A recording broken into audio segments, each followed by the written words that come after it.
tissue. Yung susunod case, yung music video.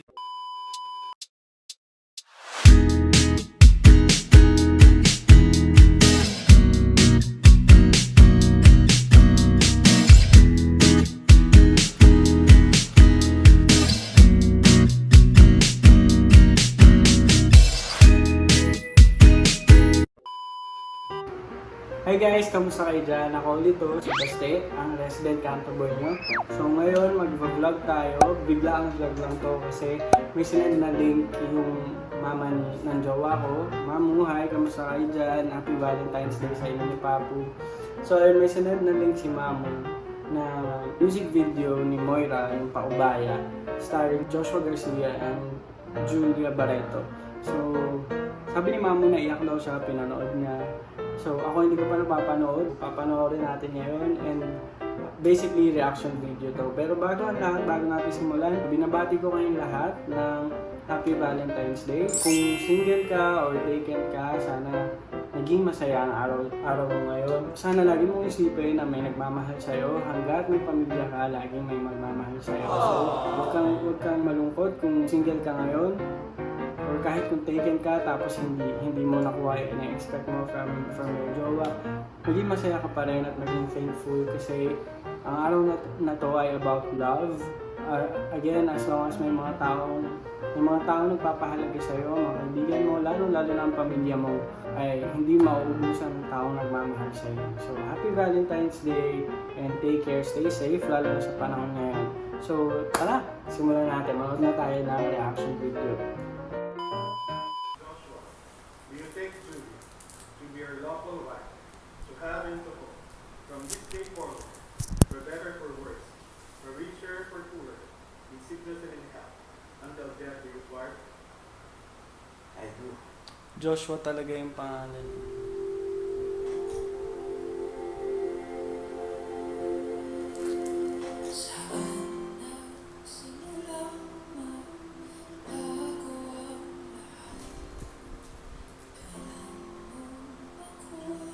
Sexy naman. Sexy naman po.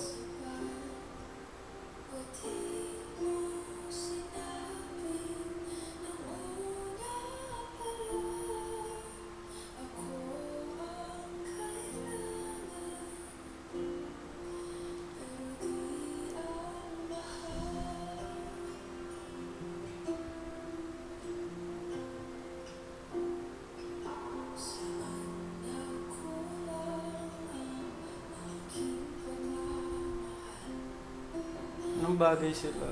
Bagay sila talaga. No? Sa itsura.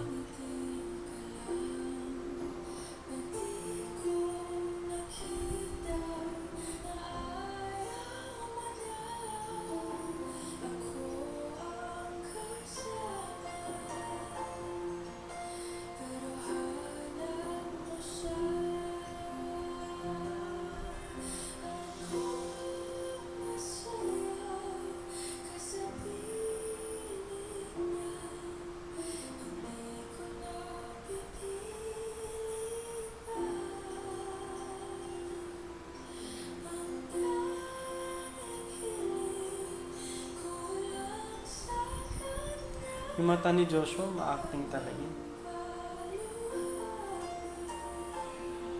Ganda. Ganda ni Julia doon.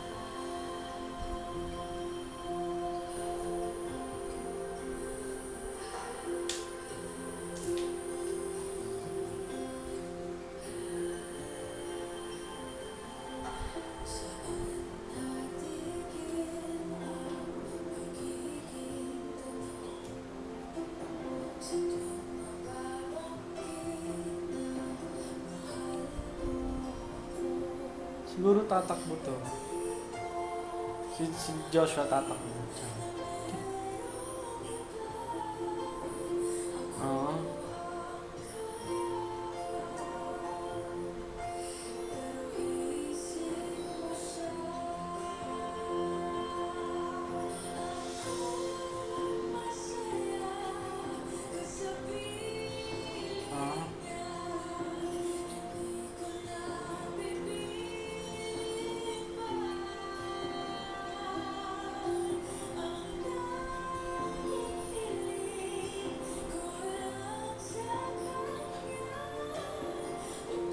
Marimar ka, girl.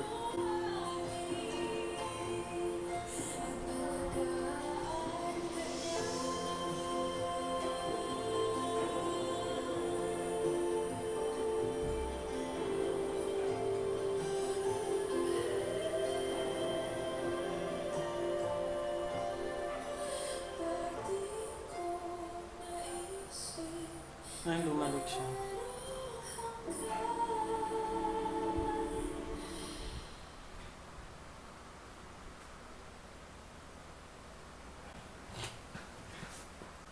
Mga eksena dito, mabigat ah.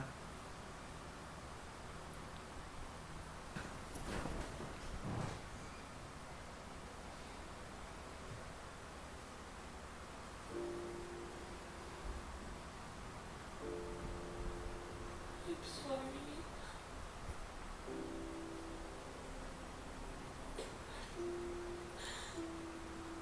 I'm sorry. Josh. I'm sorry na pagod ako. I'm sorry na wala ako. Ako kasi hindi ko maalit doon. Binigay ko lahat. Binigay ko sa lahat ng gusto mo. I'm sorry. Nasaktan kita.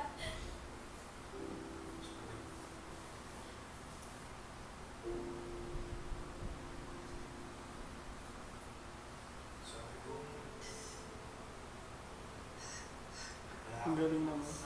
Ang galing ni Joshua.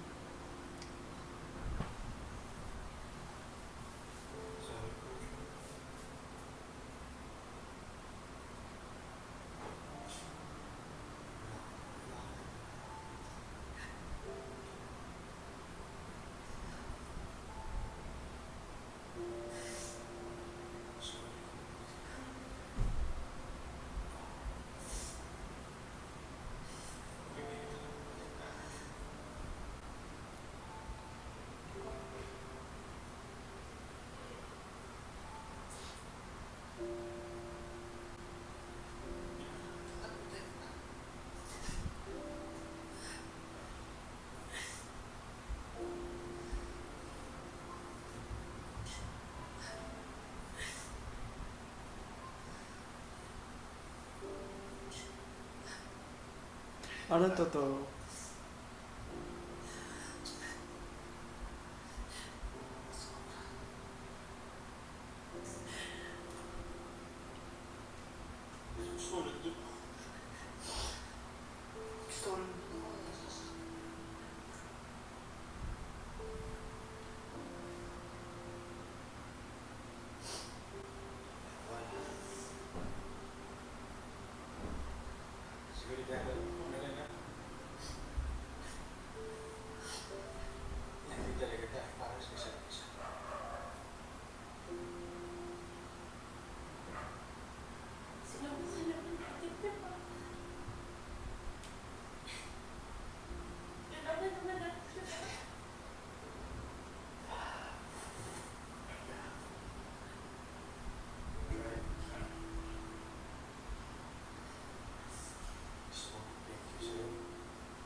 Josh.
Wala kang puso.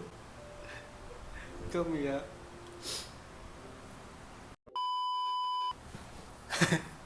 Ayun. So, kakatapos lang niya. So, naiyak ako ng very light lang naman. Pag-usapan muna natin yung about sa direction at sa pagkakasulat sa nanginginig yung boss ko. Sa direction at pagkakasulat sa music video. Para sa akin maganda siya, maganda yung storytelling niya kasi binibigay niya yung comparison and contrast ng past and present, and then yung short-term future ng nangyari sa kanila, ng mga decisions nila sa kasalukuyan. Para sa akin mas nabigay niya yung emotion dahil sa storytelling kung paano na ilapag yung timeline ng mga pangyayari, mas naiparating niya sa audience yung emotions. Kasi kung imagine niyo yun, kung parang normal na direction lang, di ba? Parang past and then hanggang mapunta sa future. Parang normal storytelling lang na dire-diretso. Parang ang plain, ang boring. Tapos, maapektuhan ka, pero siguro hindi ganun kalakas yung dating niya dahil wala tayong masyadong comparison and contrast na nangyari. Kasi parang pinaglaruan ng storytelling, ng direction, yung emotions natin eh. Papakita sa'yo yung maganda, and then papakita sa'yo yung parang ini-introduce din niya yung problema, then babalik ulit siya doon sa maganda, pakikiligin ka ulit, and then ipapakita sa'yo yung mismong problema, and then babalik ulit siya doon sa past na masaya, and then papakita na naman niya sa'yo kung ano yung effects ng problema sa relasyon nila, and then babalik ulit siya sa masaya. Di ba parang pinaglalaroan yung emotion mo, so mas maganda yan. So para sa akin, okay yung direction and storytelling. And then sa acting ni Julia and Joshua, pareho silang magaling mag-deliver ng lines, pero iba talaga si Joshua kasi yung mata ni Joshua, alam mo yun, yung tingin niya, yung alam mo yun, pailalim na tingin, yung mga ngiwi niya, ngiwi lang siya ng gano'n. Diba? Parang madadala ka na eh. Ang galing. Wala akong masyado sa acting. Magaling. Si Joshua magaling talaga. Tapos din naman sa mismong point ng story about closure, diba? Ang take ko doon is everybody deserves a closure. Para sa akin kasi, ngayon, masaya ako sa relasyon ko, masaya kaming dalawa ng jowa ko. Pero ako nakaka-relate kasi ako dun sa ganon. Imagine niyo kung hindi bumalik si Julia dun sa simbahan. Anong mararamdaman ni Joshua, di ba? Kung tatagal pa yun, kung hindi agad bumalik si Julia ng kinagabihan sa simbahan para mag-sorry, paliwanag kung bakit, kung anong naging dahilan niya, bakit siya umalis. Gaano katagal dadalhin ni Joshua yung mga tanong na bakit siya umalis? 'Di ba? Parang okay, hindi karapatan mong ma-fall out of karapatan mong ma-fall out of love kasi emotions mo 'yan, wala namang pipigil sa kahit na yung karelasyon mo mismo. Hindi ka naman mapipigilan kung mawawala na talaga yung feelings mo. Kasi ikaw lang yung may control ng emotions mo. Ang kaya lang niyang gawin is pasayahin ka, hopefully maging enough yung mga ginagawa niya. Pagpapakita niya ng pagmamahal sa'yo, hopefully na maging enough yun para magstay ka, na para patuloy na na maging maayos yung pagsasama nyo, na patuloy mo siyang mahalin at patuloy kayong magmahalan sa isa't isa. Pero at the end of the day, ikaw pa rin yung may control ng emotions mo, ikaw pa rin, minsan nga hindi mo naman makokontrol di ba? Parang magigising ka na lang one day, wala na, hindi mo na mahal. Kasi yun ay resulta ng mga moments na naramdaman mong may problema pala na hindi nyo na-address, na hindi nyo na-fix. So, until one day, magigising ka na lang, di ba, na wala na pala, hindi nyo na maayos kasi it's too late. So, ganun yung nangyari sa kanila. Kaya, at that time, bumalik si Julia. Actually, yun yung pinakamagandang gawin kapag ka naramdaman mo. I mean, syempre hindi maganda yung papaabuti mo pa na ikakasal kayo para lang masabi mo yun na ayaw mo na. Pero hindi ko naman ginajudge yung mga tao na umabot pa sa ganon para lang ma-realize na hindi na pala talaga nila gusto. Pero 'di ba, it's better na sabihin mo nang mas maaga kung ayaw mo na. Exactly nung kanta na yung message nung kanta na hindi niya alam kung bakit ayaw na or ano, kasi walang reason, parang all of a sudden bigla na lang nawala. Kung ikaw mismo yung nakakaramdam na ayaw mo na, maganda yung maaga pa lang sabihin mo na para magawan sana ng paraan. Pero kung hindi na magagawa ng paraan, wag naman sana yung bigla-bigla na lang aalis, yung bigla-bigla mong bibitawan yung tao. Tapos yung hindi ka magbibigay ng dahilan. Kasi karapatan mo bilang tao na maramdaman yung mga emosyon mo. Kung ayaw mo na, okay, pero karapatan din ng tao na malaman kung bakit. Karapatan niya na masagot yung mga tanong sa utak niya kung bakit wala na lang bigla. Lalo kung hindi naman niya nararamdaman kung ano yung nararamdaman mo. Kung ikaw fall out of love ka na, kung yung tao hindi pa naman, kung mahal pa ka pa niya, syempre sobrang maguguluhan talaga siya kung bakit nangyayari to. So maganda yung magbigay ka ng dahilan. Hindi man maintindihan ng tao or hindi man niya tanggapin ngayon, agad-agad, the moment na sinasabi mo, at least nagbibigay ka ng dahilan. Kung ano yung mga bibitawan mong salita, yun yung gagamitin niya in the future para makapag-move on siya. Kung hindi mo siya bibigyan ng kahit ano, anong gagamitin niya para makapag-move on, di ba? Ako, sobrang nakaka-relate ako dyan. Sabi ko nga, okay naman ako sa relationship ko ngayon, masaya ako. Pero, na-experience ko yan, yung naghiwalay kami na para sa akin okay naman kami, masaya kami, mag-I love youhan kami, okay kami, hindi kami ga-away or something. Kung mag-away man kami, ang usual lang na pagtatalo, ganun. And then one day magigising na lang ako, sasabihin sa akin na ayaw na niya. And then pag tinatanong ko kung bakit, wala, hindi rin niya alam daw, ganun. Hindi siya makapagbigay ng sagot until kailangan ko na lang mag-move out kasi live-in kami nun. And then 'di ba, parang okay, nagawa niya yung nararamdaman niya. I mean, naisabuhay niya yung nararamdaman niya. So parang nabunutan siya ng tinik kasi hindi na niya mararamdaman na kailangan niya akong pakisamahan kahit ayaw naman na niya. Kasi wala na ako, 'di ba? Wala na ako sa bahay at buhay niya. 'Di ba? Paano naman ako? Paano ako mag-move on niya? Hindi ko nga alam kung bakit nawala. Hindi ko alam kung bakit natapos. Hindi ko alam kung saan ako huhugot ng dahilan, bakit kailangan ko na mag-move on. Pag malungkot ako, dun ako mas na-fuel up sa pagsusulat. So, kung ano-anong mga sinulat ko, mga tula, mga kwento, mga articles, puro mga depressing, tapos nag-iinom ako. Kasi may times pa na umiinom ako mag-isa sa kung saan-saan, tapos order ako ng kung ano-ano, mga sinasahod ko na ubos lang para makainom ako, para hindi ko na maramdaman yung sakit, hindi ko na marinig yung mga tanong sa utak ko na bakit, ano bang ginawa ko, akala ko okay naman, parang kung may problema sana, sinabi naman sa akin, mga ganun. Mahirap talaga siya. Para sa akin, ang lesson ng music video is kung may nararamdaman kang hindi maganda, hindi yun dapat i-take against you. Kung pagod ka na sa relasyon, kung ayaw mo na, kung na-fall out of love ka, hindi yun dapat ma-take against you. Pero sana, bigyan mo rin ng magandang dahilan. Sabihin mo dun sa tao kung bakit mo nararamdaman yung mga bagay na yun. Para hindi rin naman siya malugmok. Lalo kung hindi same yung level nyo, di ba? Parang kung ikaw hindi mo na siya mahal, pero siya mahal ka pa rin niya, hindi niya nakikita yung mga nakikita mo sa relationship nyo, sabihin mo sa kanya, paramdam mo sa kanya na ganito yung nararamdaman ko ngayon. Kung hindi niya maintindihan or hindi mo talaga na-feel na gusto mo pa ituloy, at least nasabi mo yung mga dahilan, di ba? Hindi yung bigla ka na lang mawawala. Kasi walang sino mang deserve na masaktan dahil sa mga tanong na hindi niya masagot. Privilege na lang bilang tao na magkaroon tayo ng mga sagot sa bawat tanong natin. Kasi sa buhay, hindi naman talaga lahat ng tanong natin masasagot. Pero kung kaya naman nating ibigay yung mga dahilan, kung kaya nating ibigay yung mga sagot na yun, huwag natin sanang ipagdamot. Kasi deserve naman din nung naging katuwang mo sa buhay ng ilang taon na maging masaya.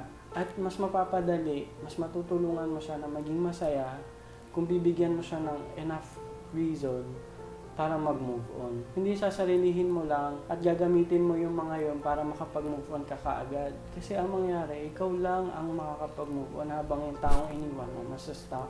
Kung gusto mong hiwalayin yung tao na minahal mo ng ilang taon, sana isipin mo rin na sana sabay kayong mag-move on kahit hindi na kayo magkasama. Sabay kayong mag-move forward sa buhay kahit hindi na kayo magkasama. Sana sabay kayong maging okay at eventually maging masaya kahit hindi na kayo magkasama. So yun lang, wag tayo maging selfish. Let's make sure na kung aalis tayo, kung bibitawan natin yung isang relasyon, wag natin babasagin yung isang tao. Yun ang reaction ko sa music video ni Mo. Parang masyado serious. So yun lang, grabe, medyo mabigat siya, kaya hindi ako masyadong makapag-kenkoy or makapag-joke. Kasi hindi siya nakakatawa. Moira, hindi siya nakakatawa. Ayun. Mabigat siya sa dibdib.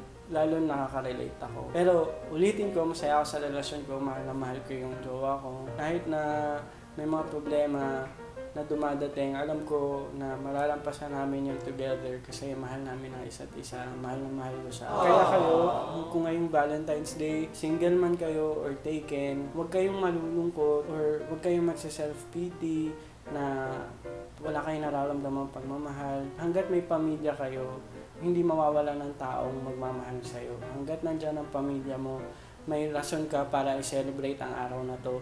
Single ka man or taken, mag-celebrate ka ng araw na to dahil ang araw na to ay about love. And sabi ko nga, hanggat may pamilya ka, hanggat nandyan ang pamilya mo, may nagmamahal sa'yo. Hindi ka nag-iisa. Thank you so much sa panonood. Again, don't forget my name. It's Baste. See you when I see you. Happy Valentine's Day, everyone.